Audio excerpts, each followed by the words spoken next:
क्या आपके साथ भी ऐसा होता है कि आप पढ़ने के लिए किताब खोलते हैं, लेकिन कुछ ही मिनटों बाद आपका दिमाग कहीं और चला जाता है? कभी किसी पुराने व्यक्ति की याद आने लगती है, कभी भविष्य की चिंता सताने लगती है, कभी मोबाइल देखने का मन करता है, कभी मन में कोई पुरानी बात घूमने लगती है, और कभी आप बिना किसी वजह के बस सोचते ही रहते हैं। किताब आपके सामने खुली रहती है, लेकिन आपका ध्यान किताब में नहीं होता।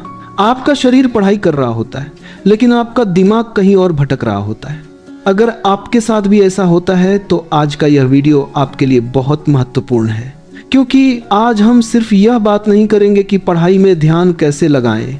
आज हम ये समझेंगे कि आखिर हमारा ध्यान भटकता ही क्यों है, और उससे भी महत्वपूर्ण बात, हम अपने दिमाग को बार बार भटकने से रोककर पढ़ाई या किसी भी महत्वपूर्ण काम पर पूरी तरह केंद्रित कैसे कर सकते हैं। चाहे आप विद्यार्थी हो, प्रतियोगी परीक्षा की तैयारी कर रहे हो, कोई नौकरी कर रहे हो, या अपने जीवन में कोई बड़ा लक्ष्य हासिल करना चाहते हो, एकाग्रता आपके लिए सबसे शक्तिशाली हथियारों में से एक है। लेकिन इस वीडियो को बस सुनना मत, इसे समझना, क्योंकि इसमें कुछ ऐसी बातें हैं जिन्हें अगर आपने वास्तव में अपनी जिंदगी में उतार लिया तो आपके पढ़ने और काम करने का तरीका बदल सकता है। तो चलिए शुरुआत करते हैं एकाग्रता को समझने से। एकाग्रता आखिर है क्या? बहुत सरल शब्दों में कहें तो एकाग्रता का अर्थ है अपनी पूरी मानसिक शक्ति को एक समय में एक ही काम पर लगा देना। जब आप पढ़ रहे हो तो सिर्फ पढ़ाई, जब आप लिख रहे हो तो सिर्फ लिखना, जब आप कोई महत्वपूर्ण काम कर रहे हो तो आपका मन उसी काम में पूरी तरह उपस्थित रहे। लेकिन समस्या यह है कि हमारा दिमाग ऐसा रहने नहीं देता। क्यों? क्योंकि एकाग्रता का सबसे बड़ा दुश्मन है विचलन। और अगर आपको एकाग्रता बढ़ानी है तो एकाग्रता पर सीधे काम करने से पहले आपको अपने विचलनों को समझना होगा, क्योंकि जब तक आपका मन बार बार दूसरी दिशाओं में भागता रहेगा तब तक आप कितनी भी कोशिश कर ले, आपकी एकाग्रता पूरी तरह नहीं बन पाएगी। विचलन मुख्य रूप से दो प्रकार के होते हैं। पहला बाहरी विचलन और दूसरा आंतरिक विचलन। बाहरी विचलन को नियंत्रित करना अपेक्षाकृत आसान है। मान लीजिए आप पढ़ाई करने बैठे हैं और पास के कमरे में टेलीविजन चल रहा है। आवाज आपके कानों तक पहुंच रही है, आपका ध्यान बार बार वहां जा रहा है। आप क्या करेंगे? टेलीविजन बंद कर देंगे। बस विचलन समाप्त। मोबाइल बार बार बज रहा है, सूचनाएं आ रही हैं, हर कुछ मिनट में आपका हाथ मोबाइल की तरफ जा रहा है। मोबाइल को शांत अवस्था में रख दीजिए, इंटरनेट बंद कर दीजिए, उसे अपने से दूर रख दीजिए। बाहरी विचलन कम हो गया, लेकिन असली समस्या यहां से शुरू होती है। आंतरिक विचलन, यह वह दुश्मन है जो दिखाई नहीं देता। इसके लिए आपको अपना मोबाइल बंद करने की जरूरत नहीं पड़ती। आप एक शांत कमरे में अकेले बैठे हैं, आसपास कोई आवाज नहीं है, मोबाइल भी दूर रखा हुआ है, फिर भी आपका दिमाग शांत नहीं है। क्यों? क्योंकि आपके अंदर विचार चल रहे हैं। किसी ने आपको धोखा दिया, किसी से आपकी लड़ाई हो गई, आप किसी व्यक्ति को याद कर रहे हैं, आप सोच रहे हैं कि उसने मेरे साथ ऐसा क्यों किया। आपको परीक्षा का डर लग रहा है, आप सोच रहे हैं कि अगर मैं असफल हो गया तो क्या होगा। आपको पछतावा हो रहा है कि मैंने अपना समय बर्बाद कर दिया। आप भविष्य की चिंता कर रहे हैं। और कभी कभी तो ऐसा भी होता है कि कोई विशेष समस्या होती ही नहीं, फिर भी हमारा दिमाग लगातार कुछ न कुछ सोचता रहता है। यही है आंतरिक विचलन। और ध्यान से सुनिए, आपकी एकाग्रता को सबसे ज्यादा नुकसान अक्सर बाहर की चीजें नहीं पहुंचाती, सबसे ज्यादा नुकसान आपके अपने विचार पहुंचाते हैं। इसलिए अगर आपको वास्तव में एकाग्र होना है तो आपको अपने विचारों के साथ काम करना सीखना होगा। अब सवाल है कैसे? इसके लिए आपको अपने जीवन की एक बहुत बड़ी सच्चाई समझनी होगी। आपके पास दो रास्ते हैं। पहला रास्ता है अतीत में जीते रहना और दूसरा रास्ता है वर्तमान में जीना। अतीत में जो कुछ हो चुका है वह अब केवल आपकी स्मृति है, आप उसे बदल नहीं सकते, आप उस समय में वापस नहीं जा सकते, आप अपने पुराने निर्णयों को दोबारा जाकर बदल नहीं सकते। अगर आपके अंक कम आए थे तो आप उस परीक्षा में वापस जाकर उत्तर नहीं बदल सकते। अगर आप किसी परीक्षा में असफल हुए थे तो उस दिन को वापस नहीं ला सकते। अगर किसी व्यक्ति ने आपको धोखा दिया था तो उस घटना को मिटा नहीं सकते। अगर किसी ने आपको कुछ ऐसा कह दिया था जिससे आपको बहुत दुख हुआ तो उन शब्दों को वापस नहीं ले सकते। जो हो चुका है वह हो चुका है। लेकिन समस्या यह नहीं है कि वह घटना आपके साथ हुई।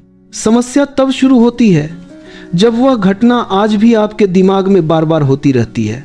घटना एक बार हुई थी, लेकिन आप उसे अपने मन में सैकड़ों बार दोहराते हैं और हर बार अपनी मानसिक ऊर्जा खर्च करते हैं। सोचिए, अगर आप किसी पुरानी घटना को बदल ही नहीं सकते तो उसके बारे में लगातार सोचकर आप क्या बदल रहे हैं? कुछ भी नहीं।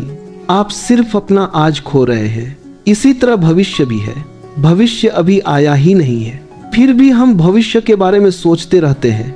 अगर ऐसा हो गया तो, अगर मैं असफल हो गया तो, अगर मेरी नौकरी नहीं लगी तो, अगर मेरे अंक अच्छे नहीं आए तो, अगर लोग मुझे स्वीकार नहीं करेंगे तो। हम ऐसी घटनाओं की चिंता करते रहते हैं जो अभी हुई ही नहीं है, और इस तरह हमारा वर्तमान अतीत और भविष्य के बीच फंस जाता है। हम न पूरी तरह अतीत में रह सकते हैं, न भविष्य में पहुंच सकते हैं, लेकिन अपना वर्तमान जरूर खो देते हैं। इसलिए आज से एक बात अपने मन में बैठा लीजिए, अतीत से सीखना है, अतीत में जीना नहीं है। भविष्य के लिए योजना बनानी है, भविष्य की चिंता में डूबना नहीं है। आपके पास वास्तव में जो समय है वह है अभी, यही क्षण, यही समय, और यही क्षण आपके भविष्य को बनाने की शुरुआत कर सकता है। अब एक और महत्वपूर्ण बात समझिए, आपका आज आपके कल का परिणाम बन रहा है। आज आप जो पढ़ेंगे उसका असर आपके भविष्य पर पड़ेगा। आज आप जो मेहनत करेंगे उसका परिणाम भविष्य में मिलेगा। आज आप जो समय बर्बाद करेंगे उसका नुकसान भी भविष्य में ही दिखाई देगा। इसलिए जब आप आज पढ़ाई करने बैठे तो खुद से कहें, आज मैं जो कर रहा हूं वही मेरे आने वाले कल को बनाएगा। अगर मैं आज अपना समय व्यर्थ के विचारों में लगाऊंगा तो कल मुझे उसका परिणाम भुगतना पड़ेगा। लेकिन अगर मैं आज अपने लक्ष्य पर ध्यान लगाऊंगा तो कल यही मेहनत मेरी ताकत बनेगी। यह सोच आपकी मानसिकता बदल देती है।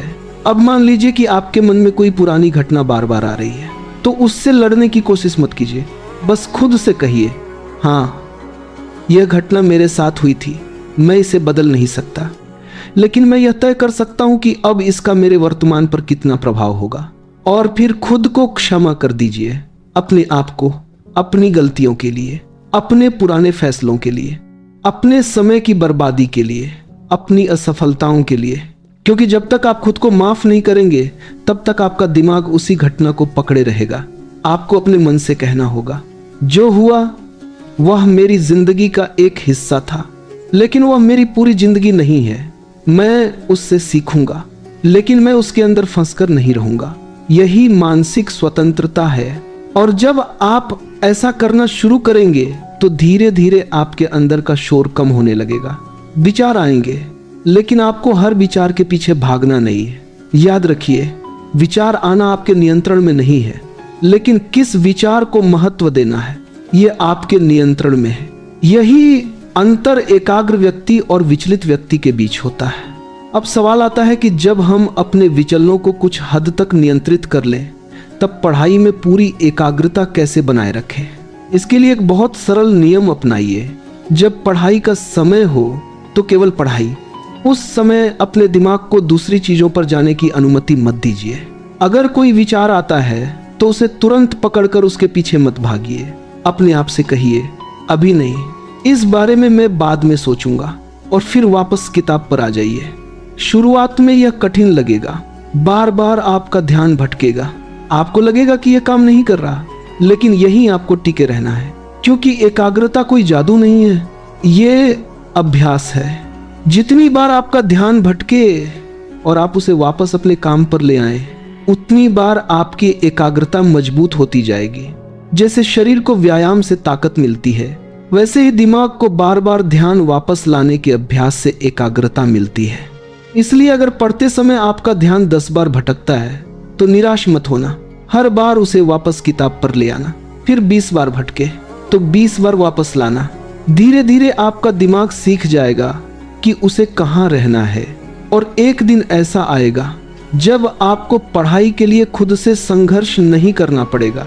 आप बैठेंगे, किताब खोलेंगे और आपका मन धीरे धीरे उसी काम में उतरने लगेगा। लेकिन इसके लिए आपको अपने जीवन में एक और बदलाव करना होगा। अपने ध्यान को भटकाने वाली चीजों को शुरुआत में ही रोकना सीखिए, क्योंकि छोटी सी आदत अगर बार बार दोहराई जाए तो वह बड़ी समस्या बन सकती है। आप सोचते हैं बस 5 मिनट मोबाइल देख लेता हूं, फिर 5 मिनट 20 मिनट बन जाते हैं। आप सोचते हैं बस एक वीडियो देखता हूं, फिर एक वीडियो 10 वीडियो बन जाते हैं। और जब आप वापस पढ़ाई पर आते हैं तो आपका दिमाग पहले जैसा शांत नहीं रहता। इसलिए अपनी कमजोरियों को पहचानिए। जो चीज आपका ध्यान सबसे ज्यादा भटकाती है उसे शुरुआत में ही अपने रास्ते से हटा दीजिए। और हमेशा याद रखिए, आपके जीवन में किसी चीज की लत लगनी ही है तो मेहनत की लत लगाइए, सीखने की लत लगाइए, अपने लक्ष्य के लिए काम करने की लत लगाइए।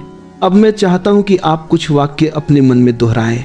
धीरे धीरे, पूरे विश्वास के साथ, मैं पढ़ सकता हूं, मैं एकाग्र होकर पढ़ सकता हूं, मैं अपने विचारों को नियंत्रित कर सकता हूं, मुझे व्यर्थ के विचारों से बाहर निकलना है, मुझे अपने वर्तमान पर ध्यान देना है, मेरा आज ही मेरे आने वाले कल को बनाएगा, मैं अपने समय का सम्मान करूंगा, मैं अपने लक्ष्य के प्रति ईमानदार रहूंगा, मैं अपने अतीत को स्वीकार करता हूं, मैं अपने भविष्य के लिए मेहनत करता हूं, लेकिन मैं अपना वर्तमान नहीं खोऊंगा, मैं अपने ध्यान को भटकाने वाली चीजों से खुद को दूर रखूंगा, मैं पढ़ सकता हूं, मैं बहुत अच्छी तरह पढ़ सकता हूं, मैं एकाग्र हो सकता हूं और मैं करके दिखाऊंगा। अब इस पूरी बात को एक बार बहुत सरल तरीके से समझ लेते हैं। अगर आपको पढ़ाई में एकाग्र होना है तो सबसे पहले अपने विचलनों को पहचानिए। बाहरी विचलन है तो उन्हें हटाइए, मोबाइल दूर रखिए, अनावश्यक आवाजों से बचिए, ऐसी चीजों को अपने आसपास मत रखिए जो आपका ध्यान भटका सकती हैं। और अगर समस्या आपके अंदर है तो अपने विचारों को समझिए, अतीत को स्वीकार कीजिए, भविष्य के लिए मेहनत कीजिए, लेकिन अपना वर्तमान मत खोइए। जो हो चुका है उसे बदल नहीं सकते, जो अभी हुआ नहीं है उसे अभी नियंत्रित नहीं कर सकते, लेकिन जो आपके हाथ में है वो है आपका आज, आपका यह क्षण, आपकी यह मेहनत, आपकी यह किताब और आपका यह निर्णय कि अब मुझे अपने लक्ष्य के लिए पूरी ईमानदारी से काम करना है। याद रखिए, आपका भविष्य किसी एक बड़े दिन में नहीं बनता, आपका भविष्य आज के छोटे छोटे निर्णयों से बनता है। आज आपने 1 घंटा ध्यान लगाकर पढ़ा तो आपने अपने भविष्य को थोड़ा मजबूत किया। आज आपने मोबाइल को दूर रखकर पढ़ाई की तो आपने अपने भविष्य को थोड़ा और मजबूत किया। आज आपने अपने पुराने विचारों को छोड़कर वर्तमान पर ध्यान दिया तो आपने अपने भविष्य के लिए एक और कदम उठा लिया।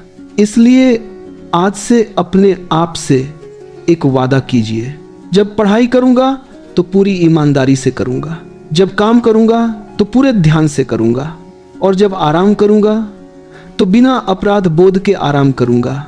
मुझे हर समय अपने मन से लड़ना नहीं है, मुझे अपने मन को समझना है। मुझे अपने विचारों का गुलाम नहीं बनना, बल्कि अपने विचारों का मार्गदर्शक बनना है। और जिस दिन आपने अपने मन को दिशा देना सीख लिया, उस दिन एकाग्रता आपके लिए कोई मुश्किल चीज नहीं रहेगी। तो अब किताब उठाइए, मोबाइल दूर रखिए, अपने मन को शांत कीजिए, एक गहरी सांस लीजिए और खुद से कहिए, अब अगले कुछ समय के लिए मेरी दुनिया सिर्फ मेरी पढ़ाई है। मैं अपने लक्ष्य के लिए यहाँ बैठा हूँ, मेरा ध्यान मेरे हाथ में है, मेरी मेहनत मेरे हाथ में है और मेरा आज मेरे हाथ में है। अब शुरुआत कीजिए, धीरे धीरे लेकिन पूरी ईमानदारी के साथ, क्योंकि याद रखिए, जिस दिन आपने अपने ध्यान को नियंत्रित करना सीख लिया, उस दिन आपने अपने भविष्य को नियंत्रित करने की दिशा में पहला कदम उठा लिया। उम्मीद है यह वीडियो आपके लिए उपयोगी रहा होगा। अगर आज की इस बात से आपको अपने जीवन में कुछ बदलने की प्रेरणा मिली है तो उसे केवल सुनकर छोड़ मत दीजिए, आज से ही उसका अभ्यास शुरू कर दीजिए, क्योंकि ज्ञान तभी शक्तिशाली बनता है जब वह आपके जीवन का हिस्सा बन जाता है। बहुत बहुत धन्यवाद। जय हिंद, वंदे मातरम।